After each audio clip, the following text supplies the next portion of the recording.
Shkojmë tani live në bulevardin Dëshmorët e Kombit përpara kryeministrisë, apo ka mbërritur aty kryetari i Partisë Demokratike zoti Berisha, është foltorja së hënës e thirrur nga Partia Demokratike.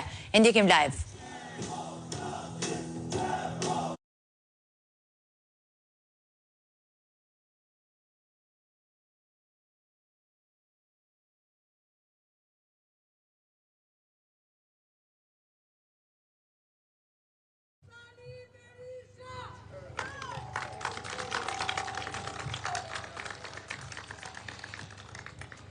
Mi mbrëma të gjithëve, unë jam Alba Kepi, jam emigrante, jetoj mes Tiranës dhe Romës, me profesionin gazetare. Dje gjithë bota kujtoj apo festoj një ditë rëndësishme, 10 maj, dita e nënës. Por nënat shqiptare, nënat fisnike shqiptare, si që jeni dhe ju këtu, e festuan me dhimbje këtë ditë. Me sy tek telefoni duke pritur që fëmijët e tyre t'u bënin një urim për këtë ditë, duke pritur nipërit dhe mbesat, sepse Shqipëria sot po jeton një genocid demografik. Është një fjalë fort, por shifrat të dhënat tregojnë se ky genocid është akoma më i rëndë se fjala. Po jetojmë genocid urban, duke na shkatruar historinë, identitetin, objektet historike. Po jetojmë genocid kulturor, po jetojmë genocid shpirtëror, pasi fëmijët, familjet po shkatrohen nga emigrimi.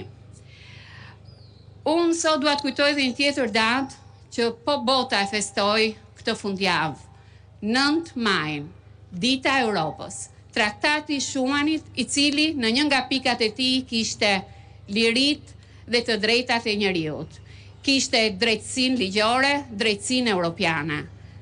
Prindrit tanë, gjyshrit, ne vetë, familjet tona, luftuan për të pasur këtë drejtësi europiane. Por ne sot ndodhemi përballë një kontrasti të fortë, pasi nuk ishte kjo drejtësia europiane që ne kërkuam, dhe amaneti tyre nuk është ende kryer.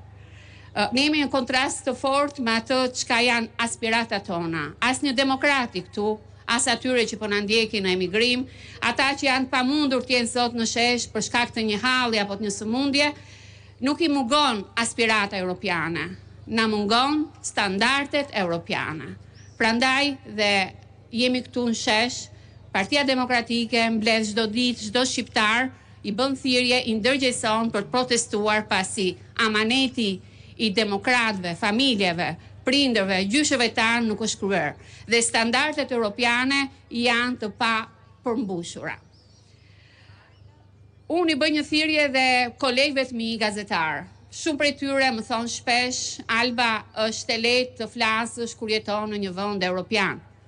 Por unë i kujtoj atyre të gjejnë në vetvete atë thirrjen që i bashkojnë në pasionin për të bërë gazetarin, por dhe në deontologjinë e profesionit. Të gjejnë atë pak kurajo, dhe ajo pak kurajo bëhet shumë kurajo për gjithë, për të mos heshtur edhe u bërë palë me pushtetin, por për të ndihmuar qoftë dhe një kolegë gazetare që në një konferencë shtypi dhunohet verbalisht nga një kryeministër, dhe të mos vijojnë me pyetjen e radhës, po të gjithë bashkë të dalin nga ajo sallë. Kjo kurajo përbashkët mund të sjellë një ndryshim të madh.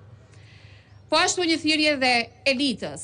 Unë ju kujtoj se Shqipërisë nuk i ka munguar, apo shqiptarëve nuk i ka munguar kur takimi me historinë. Shqiptarët gjithmonë e kanë krijuar vetë historinë, që me lidhjen e Prizrenit, kur luftuar për identitet, për mbrojtjen e territorialitetit, për krijimin e një shteti modern, dhe sot takimi ynë me historinë është po ai, për të luftuar kundër genocidit urban, kundër genocidit demografik, por dhe kundër genocidit natyror. Po na shkatrohen prona private, po mbi gjitha po na vidhet prona publike. Padyshim, dhe nuk ka zhvillim pa histori, dhe historia jonë të nis qoftë nga vetja për të qenë jo palë me pushtetin, por për të bërë pjesë e historisë dhe për të qenë palë me popullin. Ju përshëndes.